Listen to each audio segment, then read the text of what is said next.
আল্লাহর নবী বলেন, উম্মত, মানুষকে আল্লাহ একটা অন্তর দিয়েছেন, কলব দিয়েছেন, যেটাকে আমরা আত্মা বলি, কলব বলি।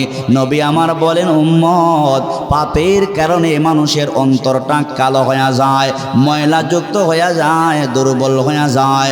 ও উম্মত, তোমরা ভালো করে শোনো, মানুষ যখন গুনাহ করে, পাপের দ্বারা মানুষের অন্তরটা ময়লাযুক্ত হয়ে যায়, দুর্বল হয়ে যায়। ওই ময়লাযুক্ত দুর্বল আত্মাকে সবল করার জন্যে, পরিষ্কার করার জন্যে আল্লাহর নবী দুইটা রাস্তা দিয়েছেন। জুড়ে কোন কয়টা? ও ইমানদার বারাম, লোহার জং দূর করার হাতিয়ার আছে, অস্ত্র আছে। ইমানদার যখন পাপের কাজ করে, গুনাহের কাজ করে, মানুষের অন্তরটা ময়লাযুক্ত হয়ে যায়, দুর্বল হয়ে যায়। আল্লাহর নবী বলেন ময়লাযুক্ত হয়ে যায়, গুনাহযুক্ত হয়ে যায়। কলব যখন গুনাহযুক্ত হয়ে যায়, নামাজ পড়তে ভালো লাগে না, কোরআন তেলাওয়াত করতে ভালো লাগে না, নামাজে যাবেন আপনার মন চায় না, নামাজে যাইতে মন চায় না। অনেক কষ্ট করে, জোরাজুরি করে মানুষকে নামাজে নেওয়া লাগে। এমন কথা বাস্তব না অবাস্তব? ভালো কাজ করতে মানুষের মন চায় না, ভালো লাগে না। বারবার উলামায়ে কেরাম নামাজের দাওয়াত দেয়, তারপরও মসজিদে নামাজের মুসল্লি বাড়ে না, কমে? বাড়ে না। বোঝা গেল মানুষের অন্তর যত দিন যায়, গান বাজনা শুই না, নাচানাচি দেইকা, সিনেমা এইগুলা দেইকা অন্তর দুর্বল হয়ে যাচ্ছে। আল্লাহর হাবিব বলেন, উম্মত, ওই দুর্বল কলব বা আত্মাকে পরিষ্কার করার দুইটা হলো সুন্দর রাস্তা। এক নাম্বার হলো তোমরা বেশি বেশি কোরআন তেলাওয়াত করবা। কোরআন তেলাওয়াত যখন করবা, ওই তিলাওয়াতের মাধ্যমে রব্বুল আলামিন গুনাহযুক্ত অন্তরকে ধুয়ে মুছে পরিষ্কার করে দেয়। দুই নাম্বার, আল্লাহর হাবিব বলেন মৃত্যুকে বেশি বেশি স্মরণ করবা। কোন জিনিস?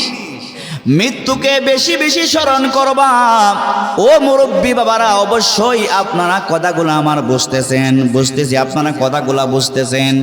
নবী বলেন, অন্তর যদি পরিষ্কার করা লাগে, বেশি বেশি মরণকে স্মরণ করবা। একজন মানুষ যখন মরণের কথা বেশি বেশি স্মরণ করে, আওয়াজ করে বলেন, ওই লোকটা কোনোদিন গুনাহের কাজে লিপ্ত হইতে পারে না। কথা ঠিক কিনা?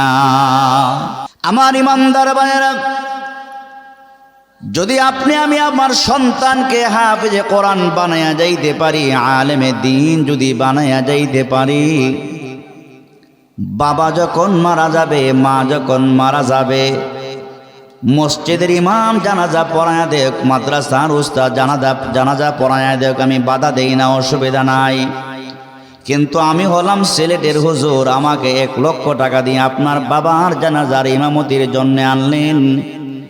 আমি যখন আপনার বাবার জানাজা পড়াতে যাইয়া বলবো, আল্লাহুম্মা গফিরলি হাইয়িনা, আর যদি আপনার কলেজা টুকরা সন্তান জানাজার ইমামতি করে বাবার লাশ সামনে নিয়ে যখন বলবে, আল্লাহুম্মা গফিরলি হাইয়িনা ওয়া মাইয়িতিনা ওয়া শাহিদিনা, আওয়াজ করে বলবেন সিলেটের হুজুরের দোয়া, আর নিজের কলেজার টুকরা সন্তানের দোয়া রব্বুল আলামিনের কাছে ব্যবধান আছে না নাই? ও আমার নরসিংহের মুসলমান ভাইয়েরা, মনে করেন আপনার সন্তান যদি আপনার জানাজার নামাজের ইমামতি করে, কলিজার ভিতর থেকে যখন দোয়া দিবে, আল্লাহুম্মা গফিরলি হাইয়িনা ওয়া মাইয়িতিনা ওয়া শাহিদিনা, এইভাবে মন থেকে যখন বাবার জন্য দোয়া করবে, মায়ের জন্য যখন জানাজা পড়বে আর দোয়া করবে, সন্তানের প্রতিটা দোয়া, সন্তানের প্রতিটা জানাজা সিলেটের হুজুর না, ঢাকার হুজুর না, এমন কি বায়েজিদ বুস্তামির চাইতেও শ্রেষ্ঠ হবে, আব্দুল কাদের জিলানির চাইতেও শ্রেষ্ঠ হবে, বাইতুল্লাহর ইমামের চাইতেও সন্তানের জানাজা পড়ায়া দেওয়াটা আল্লাহর কাছে শ্রেষ্ঠ হবে। জোরে জোরে কোন ঠিক কিনা? তাহলে আমার ইমানদার বারা নিয়ত করেন, আমি আমার সন্তানকে হাফেজ বানায়া যাব, অথবা আলেম বানায়া যাব। হাফেজ বানাতে পারেন আর না পারেন, আলেম বানাতে পারেন আর না পারেন, কমপক্ষে নিজের সন্তানকে জানাজা পড়ায়া দেওয়ার মতো যোগ্যতা দিয়ে যাওয়ার দরকার আছে না নাই? আপনার সন্তানকে যদি আপনি দিন শিখাইয়া যান, বাবা যখন মারা যায়, মা যখন মারা যায়, পাড়া প্রতিবেশীর লোকজন যখন মারা যায়, সন্তান বাবার কবরের সামনে দাঁড়াবে, সন্তান মায়ের কবরের পাশে দাঁড়াবে, দাঁড়ায়া মন থেকে বলবে রব্বির রহমহুমা কামা রব্বায়ানি সগীরা। সিলেটের হুজুর যদি আপনার বাবার কবর জিয়ারত করে, রবের কাছে এত গুরুত্ব হবে না। ঢাকার হুজুর যদি আপনার বাবার কবর জিয়ারত করে, এত গুরুত্ব হবে না। বাইতুল্লাহর ইমাম যদি আপনার বাবার কবর জিয়ারত করে, এত গুরুত্ব হবে না। নিজের সন্তান যখন বাবার কবর জিয়ারত করবে, ওই জিয়ারত রব্বুল আলামিনের আরশ পর্যন্ত মঞ্জুর হয়ে যায়। তাহলে ভালো সন্তান আমরা রেখে যাওয়ার নিয়ত আছে না নাই? আরো জোরে কোন। আল্লাহর নবী বিশ্ব নবী রাহমাতুল লিল আলামিন সূরা কাহাফের কিছু ফজিলত বর্ণনা করেছেন, দিলের কান দিয়ে শুনেন। আল্লাহর হাবিব সূরা কাহাফের কিছু ফজিলত বর্ণনা করেছেন, কিছু কিছু ফজিলত আল্লাহর নবী বর্ণনা করেছেন। আমার আপনার নবী বলেন, উম্মত কোন ব্যক্তি যদি সূরা কাহাফ জুমার দিনে তেলাওয়াত করে, কোন দিনে? তো আল্লাহর হাবিব বলেন, জুমার দিনে কোন ব্যক্তি যদি সূরা কাহাফ তিলাওয়াত করে, শুক্রবার দিনে আপনি সূরা কাহাফ তিলাওয়াত করলেন, নবী আমার বলেন, উম্মত আগামী এক সপ্তাহ পর্যন্ত আপনাকে রব্বুল আলামিন সব রকমের ফিতনা থেকে নিজ-জিম্মায় বাঁচিয়ে রাখবেন, হেফাজতে রাখবেন। সুবহানাল্লাহ। আল্লাহর হাবিব বলেন, উম্মত শোনো, যেই ব্যক্তি প্রতি জুমায় সূরা কাহাফ তিলাওয়াত করবে, কিয়ামতের ময়দানে ওই তিলাওয়াতকারী ব্যক্তির জন্য নূর হবে, সুপারিশ করবে, সাক্ষী হয়ে যাবে। অনেকগুলা ফজিলতের কথা রাসূল বর্ণনা করেছেন। আল্লাহর নবীর একজন সাহাবী নবীর জবান থেকে ফজিলতের কথা শুনি না, সন্ধ্যাবেলায় বাড়িতে ঢুকে গেলেন, রাত্রিবেলায় বাড়িতে গেলেন, বাড়িতে যাইয়া ওই সাহাবী আল্লাহর কোরআন থেকে সূরা কাহাফ তেলাওয়াত আরম্ভ করে দিয়েছে। আল্লাহর নবীর সাহাবী আল্লাহর হাবিবকে যা বলে, ইয়া রাসূলুল্লাহ, ইয়া হাবিবাল্লাহ, আপনার জবান থেকে সূরা কাহাফের ফজিলতের কথা শুনি না। আমি আমার বাড়িতে যাইয়া, আমার একটা শক্তিশালী একটা প্রাণী ছিল, মনে করেন শক্তিশালী একটা উট ছিল। উট নবী আমার প্রতি রাত্রে আমার ওই শক্তিশালী উটকে একটা রশি দিয়া বাঁধি। আজকে আমার বাড়িতে যাইয়া দুইটা রশি দিয়ে আমার উটকে বেঁধে রাখলাম। ইয়া রাসূলুল্লাহ, দুইটা রশি দিয়ে আমার উটটাকে বেঁধে আল্লাহর কোরআন থেকে সূরা কাহাফ তেলাওয়াত আরম্ভ করে দিলাম। ইয়া রাসূলুল্লাহ, আমি যখন আল্লাহর কোরআন থেকে সূরা কাহাফ তেলাওয়াত শুরু করে দিলাম, আমি তাকায়া দেখলাম আমার শক্তিশালী দামি উটটা লাফালাফি করে, একবার দাঁড়ায় আর একবার মাটিতে বসে পড়ে, একবার জমিনে বসে পড়ে, আবার লাফ দিয়া দাঁড়ায়া যায়। নবী আমার, আমি তেলাওয়াত চালিয়ে যাচ্ছি, হঠাৎ করে তাকায়া দেখলাম আসমান থেকে মেঘের যে চাকা আছে, মেঘের যে ছায়া আছে, ওই মেঘের চাকাগুলা, মেঘের ছায়াগুলা আমার ঘরে অবিরত ঢুইকা ঘরটা যেন ভর্তি হয়ে যাচ্ছে। ইয়া রাসূলুল্লাহ, ইয়া হাবিবাল্লাহ, ওই মেঘের চাকাগুলা দেইকা আমার ভিতরে ভয় পাইলাম, আমার উটের লাফালাফি দেইকে আমি ভয় পাইয়া গেলাম। নবী গো, আস্তে করে তেলাওয়াত বন্ধ করে দিলাম। আল্লাহর হাবিব বললেন, সাহাবীরে শোনো, তুমি যখন আল্লাহর কোরআন থেকে সূরা কাহাফ তিলাওয়াত আরম্ভ করে দিয়েছো, তোমার উট যে লাফালাফি করেছে, মেঘের যে চাকাগুলা তোমার ঘরে ঢুকতে তুমি দেখেছো, সাহাবীরে ওইগুলা মেঘের চাকা না, মেঘের ছায়া না, তোমার তিলাওয়াতের বরকতে রব্বুল আলামিন আসমান থেকে যাকে যাকে ফেরেশতা তোমার ঘরে ঢুকিয়ে দিয়েছে। সুবহানাল্লাহ। তাহলে আমার ভাইয়েরা, ইমানদার ভাইয়েরা, মুরব্বী বাবারা, মহব্বতে বলবেন আল্লাহর নবীর সাহাবী কোরআন তেলাওয়াত করার কারণে মহান রব যদি সাহাবীর ঘরটা ফেরেশতা দিয়া ভরপুর করে দিতে পারে, আমি আপনি যদি তেলাওয়াত করি মহান আল্লাহ আমার আপনার ঘরটা রহমতের ফেরেশতা দিয়া ভরে দিতে পারে কি পারে না? পারে কি পারে না?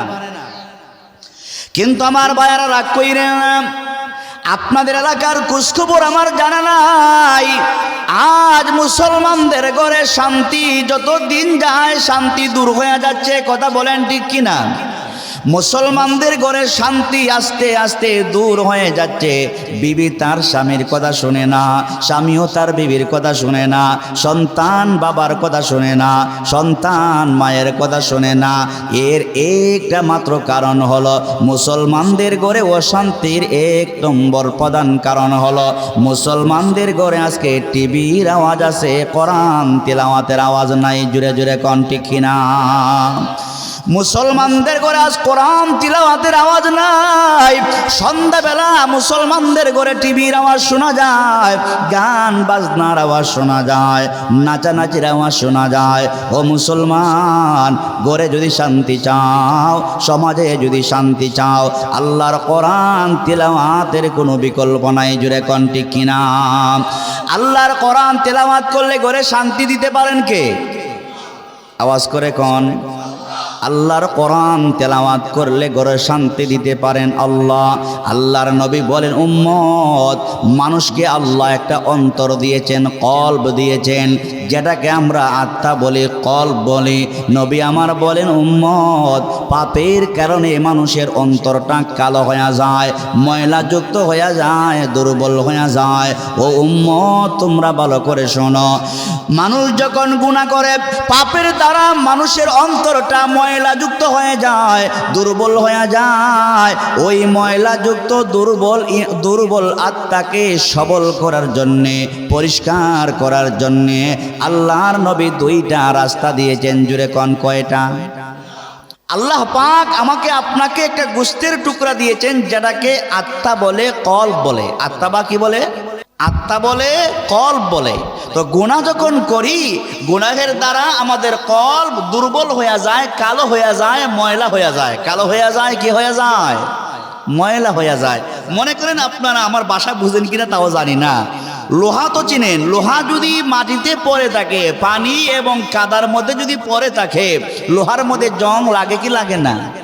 জং লাগে কি লাগে না? মাশাআল্লাহ, জং লাগে না? ওই জংগুলা দূর করতে হলে ওই লোহাটাকে আগুনের ভিতরে দিলে আর কামারের দোকানে নিয়ে যদি আস্তে আস্তে করে বাড়ি দেন, তাহলে জংগুলা পরিষ্কার হয় কি হয় না? ও ইমানদার বারাম, লোহার জং দূর করার হাতিয়ার আছে, অস্ত্র আছে। ইমানদার যখন পাপের কাজ করে, গুনাহের কাজ করে, মানুষের অন্তরটা ময়লাযুক্ত হয়ে যায়, দুর্বল হয়ে যায়। আল্লাহর নবী বলেন ময়লাযুক্ত হয়ে যায়, গুনাহযুক্ত হয়ে যায়। কলব যখন গুনাহযুক্ত হয়ে যায়, নামাজ পড়তে ভালো লাগে না, কোরআন তেলাওয়াত করতে ভালো লাগে না, নামাজে যাবেন আপনার মন চায় না, নামাজে যাইতে মন চায় না। অনেক কষ্ট করে জোরাজুরি করে মানুষকে নামাজে নেওয়া লাগে, এমন বাস্তব কথা। বাস্তব না অবাস্তব? ভালো কাজ করতে মানুষের মন চায় না, ভালো লাগে না। বারবার উলামায়ে কেরাম নামাজের দাওয়াত দেয়, তারপরও মসজিদে নামাজের মুসল্লি বাড়ে না, কমে? বাড়ে না। বোঝা গেল মানুষের অন্তর যত দিন যায়, গান বাজনা শুই না, নাচানাচি দেইকা, সিনেমা এইগুলা দেইকা অন্তর দুর্বল হয়ে যাচ্ছে। আল্লাহর হাবিব বলেন উম্মত, ওই দুর্বল কলব বা আত্মাকে পরিষ্কার করার দুইটা হলো সুন্দর রাস্তা। এক নাম্বার হলো তোমরা বেশি বেশি কোরআন তেলাওয়াত করবা। কোরআন তেলাওয়াত যখন করবা, ওই তিলাওয়াতের মাধ্যমে রব্বুল আলামিন গুনাহযুক্ত অন্তরকে ধুয়ে মুছে পরিষ্কার করে দে। দুই নাম্বার, আল্লাহর হাবিব বলেন মৃত্যুকে বেশি বেশি স্মরণ করবা। কোন জিনিস? মৃত্যুকে বেশি বেশি স্মরণ করবা। ও মুরব্বী বাবারা, অবশ্যই আপনারা কথাগুলো আমার বুঝতেছি আপনারা কথাগুলো বুঝতেছেন। নবী বলেন অন্তর যদি পরিষ্কার করা লাগে বেশি বেশি মরণকে স্মরণ করবা। একজন মানুষ যখন মরণের কথা বেশি বেশি স্মরণ করে আওয়াজ করে বলেন ওই লোকটা কোনোদিন গুনাহের কাজে লিপ্ত হইতে পারে না। কথা ঠিক কিনা? মরণের কথা বেশি বেশি স্মরণ করা। এবার আসুন